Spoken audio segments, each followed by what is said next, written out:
রেস্টুরেন্টে গিয়ে নিমন্ত্রণ খেয়েও হয়নি, আবার বাড়িতে এসেও এখন আমরা নিমন্ত্রণ খাবো।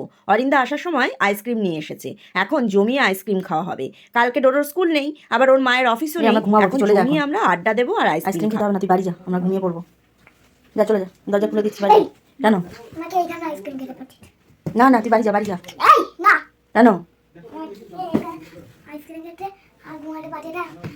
তুই তো মাম্মা পাপার সাথে ঘুমাবি। আজকে আমি বাবাকে দেখুন।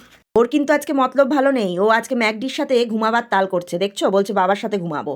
আর এই দেখো, ওর জন্য একটা আলাদা কর্নেটও নিয়ে এসেছে, তাহলে হবে না, ওকে আবার আলাদা করে দিতেও হবে। আমাদের বাড়িতে কেক আইসক্রিম এইগুলো কেটে ভাগ করার দায়িত্ব পড়ে শ্রেয়ার ওপরে, এবারেও তাই পড়েছে। আমি আবার একটুখানি জল এনে দিলাম, তাহলে ওর কাটতে সুবিধা হবে। আর এই হাতাটা কিন্তু আমার ডালের হাতা। বাড়ি যা, বাড়ি যা, অনেক হয়েছে, অনেক খাওয়া দাওয়া করেছিস, চিংড়িগুলো ঘুরছে পেটের মধ্যে, তুই এখন বাড়ি যা। আমিও কিন্তু ঘুমাবো, তুই আবার বলে দিবি না তুমি এখান থেকে যাও। না বাবা চলো, আমি তো একটু পুজো করে ঘুমাই। যাও যাও যাও, আজকে ঘুমিয়ে পড়ো, আজকে ভ্যালেন্টাইন ডে না, আজকে বাবা আমার কাছে ঘুমাতে হয়। যাও। না ভালো থাক থাক, তুমি আর আমি শুয়ে পড়েছিলাম।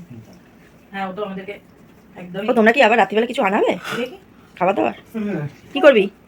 কিরকম দেখতে চকলেটটা? একটা হাট আছে সামনে, সামনে হার্ট আছে না চকলেটের, এমনি এরম বড় চকলেট, এরম বড়। এরকম